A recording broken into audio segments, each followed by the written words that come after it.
Hi, everyone. Welcome back to another episode of Finance Village. Today, we're going to be diving into the power of communication in financial advising. Numbers matter, but how you talk to clients can make all the difference, as well as the other professionals that you deal with. I'm your host, Sheldon Bro, joined by my co host, Sean Edeyemi, and we're going to explore how small changes in language and the way that we approach communication can not just transform client relationships, but also impact our broader network and ultimately lead to greater success for all of us in the financial profession. So we're going to start out, Sean. I'm actually going to share with you a very interesting email exchange that I had and the power of communication. Now, this was not financial industry related, but it will very much speak to it. And it just goes to show that, again, the way that we communicate is profound impacts. And of course, there's Mhm. lots of stuff in this conversation that will carry over to other aspects of communication in our life and marriages and everything else, but we're focusing on the financial industry. I'm just going to start by reading an email. So I went to this pair of glasses right here, actually, downtown Calgary, and my little line off the bottom kind of came unhooked, and I had taken it into, and I'll just read the email. It'll tell the story itself. But I got one of the regular emails, like an email drip from this place where I have gone to get an exam before. And Mhm. the morning of, I woke up, I picked up my phone and I saw the email from them, and I didn't really love the last experience. So I replied with, and I'm going to expose myself a little bit here for, being a little bit of a guy sometimes. Please remove me from this list. I once took a pair of glasses to a place in the mall and asked them to fix my glasses. They said that they would fix them. I asked how much, and they said they would not accept my money for this tiny assist. I didn't even buy them there. They knew this. I begged them, please, please let me pay you something. They refused and proceeded to fix my glasses within about 10 minutes and fix them in perfect order. Same issue, putting the string underneath the semi rimless lens.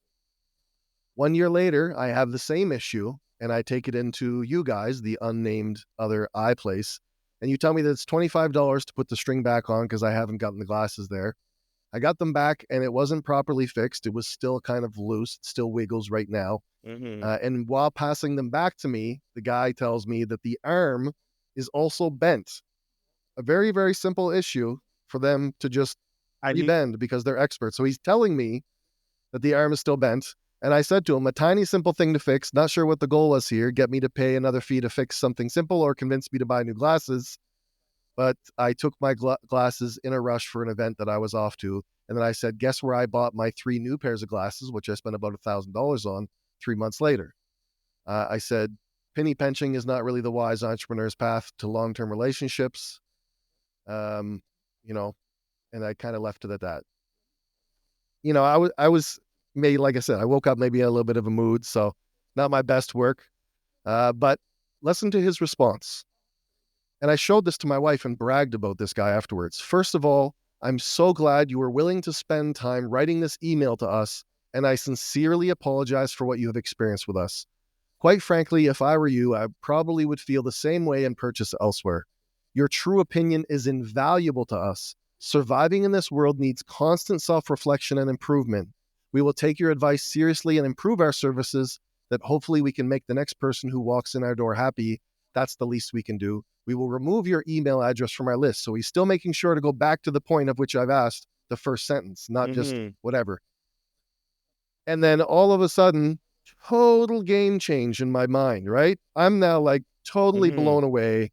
I'm realizing, you know, I've made lots of mistakes in my career. I one of the best compliments I've ever had from a client, even though there was mistakes made on his file by me, the appraiser, the underwriter, the funder, pretty much everyone and their mother on that mortgage file. But the best compliment I ever got that I'll never forget was, it didn't matter what went wrong on my file. I knew that Sheldon would be accountable and quickly fix it and report back to me. And it was, that's basically paraphrase. But then I went on and I said, well, I have to say this. Very few people on this earth have the entrepreneurial focus or the humility to give a perfect response that you just did. That simple thing has erased the bad taste in my mouth. And Lord knows I've had lots of learnings and mistakes in my own career and business. Most respect for your response. And as a result, I will be leaving a 5-star review, not mentioning any of the bad experience, but just talking about the quality of the entrepreneurship and the leadership. Well played. And then he responds saying how it truly made his day. He's so grateful to showcase the beautiful side of humanity, blah, blah, blah.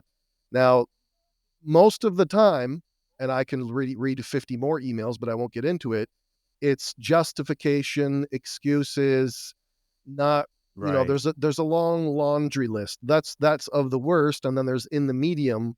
And what we're all looking for when we have a concern that we raise with a business partner, a spouse, especially somebody that's serving us where we are a client, most especially where we feel that we deserve it, is acknowledgement, a true form of acknowledgement that actually makes you feel acknowledged, not Mm-hmm. acknowledged like a bot email, but acknowledged in a way that they give a crap.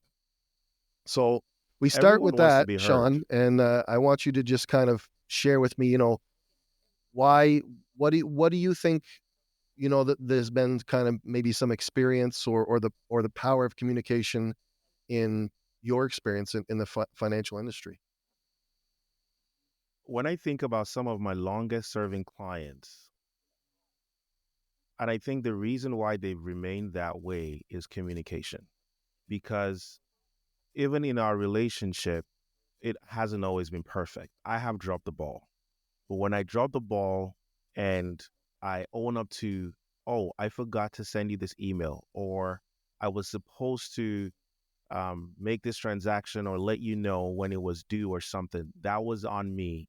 Even when in few cases it cost the client a little bit of money, but they were willing to overlook that because of of communication, right?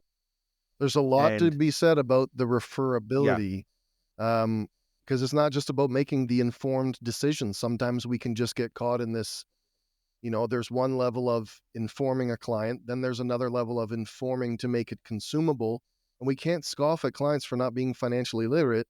We are the ones that are supposed to hmm be financially literate. And if we can't explain, I mean, there's some great YouTube videos on some of the big scientific things where they say, explain it to a 5-year-old, explain it to a 12-year-old, explain it to a 20-year-old, explain it. You know what I mean? They let you go through these levels. hmm It's up to us to not just help communicate to make them informed decisions, not just communicate to foster trust, but to communicate in a way that regularly alleviates those ongoing anxieties around the most important part of somebody's life.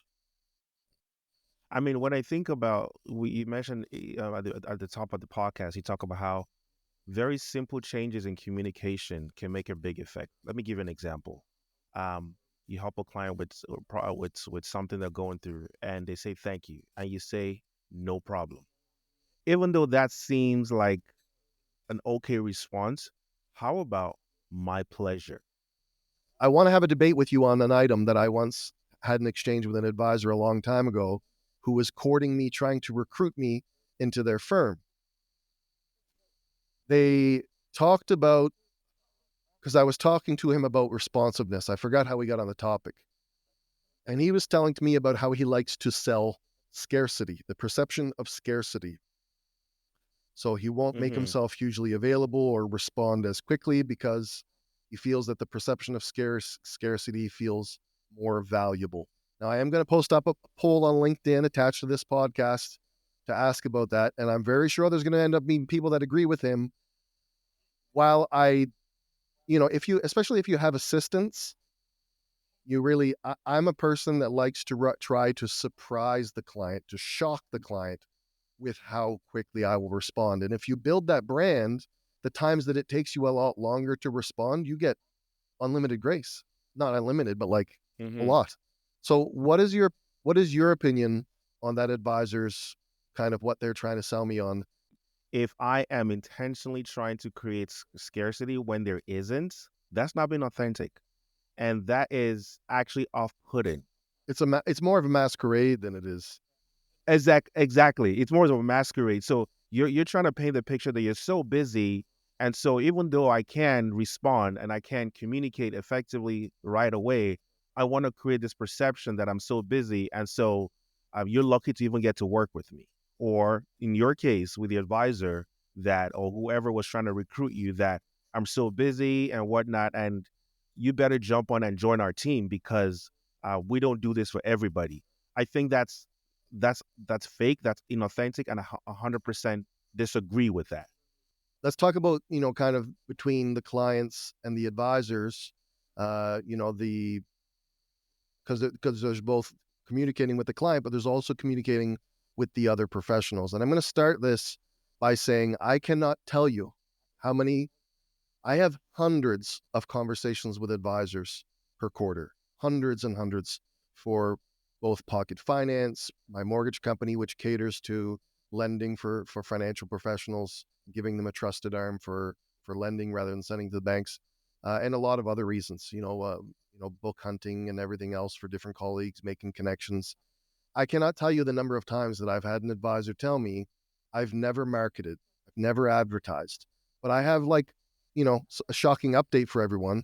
You market every time you communicate with either a client or a professional. Absolutely, because yes, I mean, for advisors, very few advisors actually pay for marketing, which is fine. But the way you are perceived in the marketplace is a form of marketing. And so when you communicate either to your center of influences, to existing clients, and family and friends, you are in essence marketing. And so the language that you use and the way you frame what you do, how you do it, and the conversations you have with your clients is marketing. I think I think it comes back to mentality. And what I mean by that is some advisors have this, for lack of a better word, poverty mentality, where you feel threatened the minute your client or prospect begins to speak with another advisor, even if it's not remotely the same as what you do.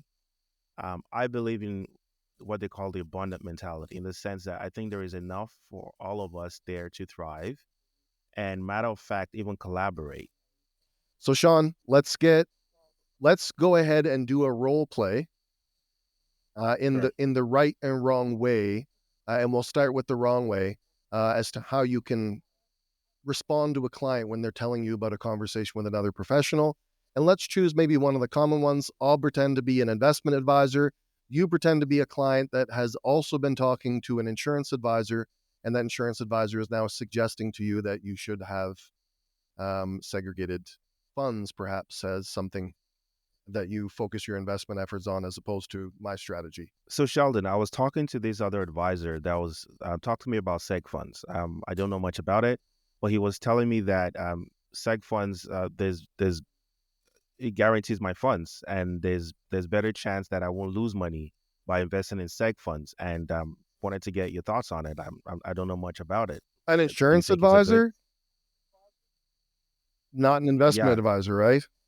There's a reason I'm called an investment advisor and they're called an insurance advisor. Listen, don't get distracted by all the noise around you. There's a lot of people that are going to be telling you about all these different strategies.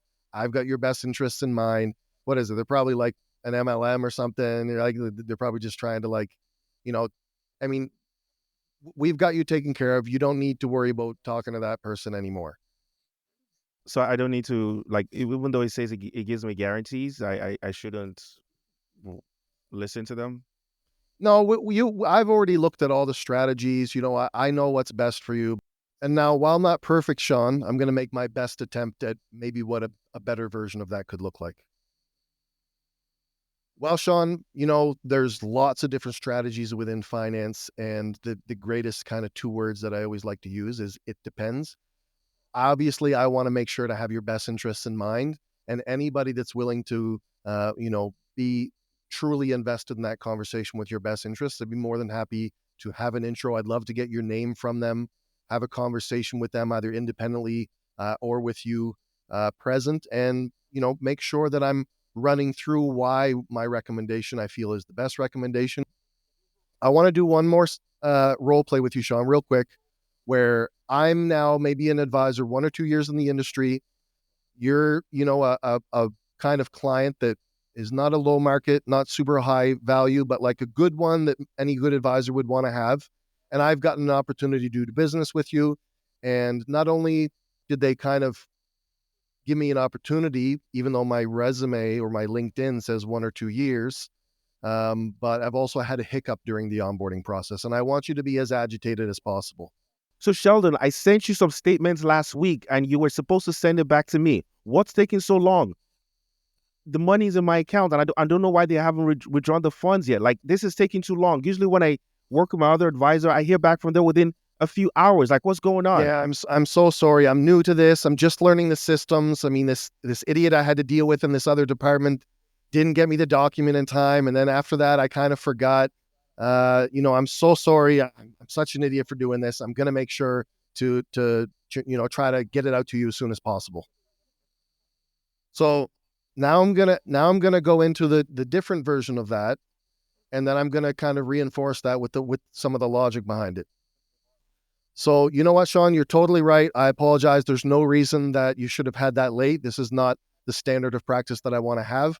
I can assure you that I'm reinforced by many, many decades of experience, by colleagues and mentors around me that have incredible experience. This was on me. This is a type of hiccup that I make no excuse for. I'm going to get that out to you immediately after this call, and I'm going to make sure to really make sure that you don't have that type of experience going forward, because this is not our standard of practice. So I really hope that you can accept my apology for that. And I'm going to do my very best to make sure that you don't experience that again. So let's get into kind of finishing it up. We'll go just quickly, maybe make some recommendations on some of the things that we can do to more impressively communicate with clients and other professionals.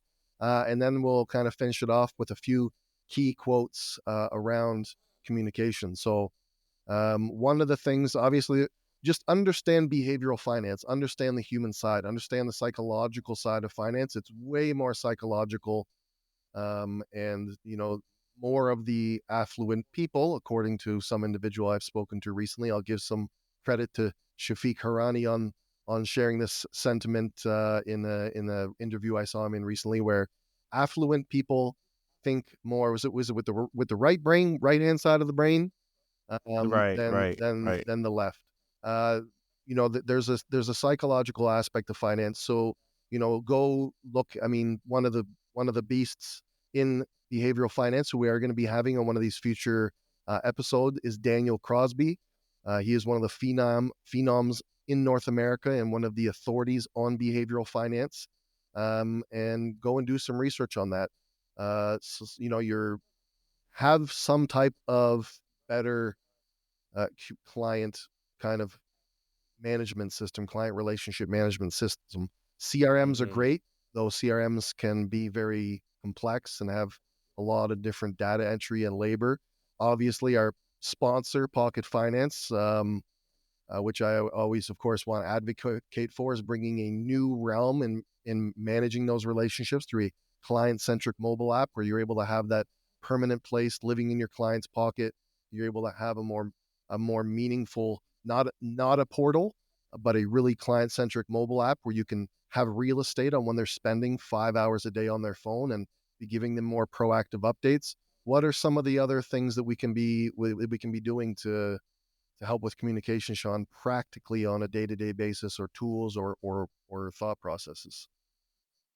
I mean, the obvious is having a very robust CRM, right? A CRM where you segment your clients, you take notes, there's marketing CRM. There's a whole lot of tools out there if you are willing to dig in. There's not enough intention right now. This has to be an era where we are really looking at, even if it's piece by piece and not upheaving your whole practice all at once, but a few more kind of things you want to focus it on communication is visualization. Visualization is huge.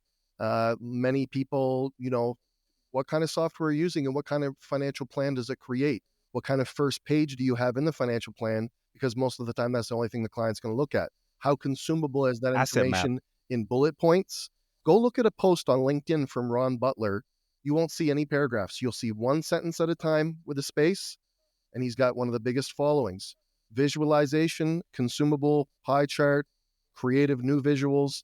One of the best ways that people become the best communicators, something that, because I'm a talkative guy, I'm always trying to really hone in on becoming the best listener.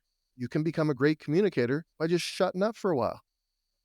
Listen to all of the things that are seen and unseen and heard and unheard and unspoken. Personalize the communication. Stop trying to use everything templated. Templated can be a foundation, but you want to make sure to show the client that you know who they are individually. You want to have Mm-hmm. frequent updates. And a lot of that stuff can be automated. Again, big releases coming from Pocket Finance on automation of task journeys and updates where you can set the whole year for their client and make sure that they're ready for the intermittent pulse checks, and focus on collaboration over competition, guys. This is what the role play was all about. So let's just quickly take turns reading these 4 quotes that we've got at the bottom here, Sean. You go ahead and read the first one, and then we'll take turns through these 4 wonderful quotes that we have here. Good communication is the bridge between confusion and clarity. Nat Turner. So again, it's our responsibility to make things clear for the client. If it's not clear for them, we have failed at communication. They're not dumb. They're not financially illiterate. They could be all those things too, but at the end of the day, that's a client you took on, and you're not all going to get rocket scientists, super financially illiterate clients. Everybody is intelligent, but maybe they're intelligent in different ways than you In are. different ways. So if there's confusion, take that ownership and don't point your finger at the client or at the other professional for not understanding the strategy that you're suggesting to the client. I'm going to ask you to comment on my quote now, Sean. The single biggest problem in communication is the illusion that it has taken place. George Bernard Shaw. I think sometimes we have assumptions and we think that just because we said something, we communicated. I think when we communicate, we have to put ourselves in the shoes of the listener. Like, can they really understand what you're trying to say? Just because you're speaking doesn't mean you're making sense. I mean, I tell this to my kids all the time, but I'm not trying to be silly. I'm just trying to point the fact that we need to be able to speak effectively in ways that they can understand. And financial professionals, we're very easy to start talking jargon and using words that make us look smart. No, just dumb it down to what a 5-year-old would understand. And if you can do that, I think you can pass your message across. And actually, that leads to the third quote here that I want to quickly jump into is effective communication is 20% of what you know and 80% how you feel about what you know. And so when we're communicating, we have to remember it's not just what we're saying, it's the tone we're using, it's the emotions behind the words we're using. 80% of our communication is in that, not necessarily what we say, but how we say it, the tonation, the perception that we're giving out. And that was by Jim Rohn. And then the last one, the most important one to sum it all up, the human connection is the key to personal and career success. So we're going to summarize by just saying that communicating is more than just explaining numbers. It's more than just explaining financial concepts. It's about building trust, fostering collaboration, empowering clients, empowering the other professionals around us, and creating tons more cross referrals from our clients and other professionals. By coordinating with these other professionals, we're going to enhance our clients' experience, grow our practice through deeper relationships, stronger outcomes, and religious loyalty. So we'll shout out quickly to Pocket Finance, our sponsor. Go to www.pocketfinance.com, and we hope to see you guys at our next episode. 92% of people trust referrals from people they know. But there's a better way to make those introductions. Wrap your arms around your client with your professional team. Join your client's team free today. PocketFinance.com.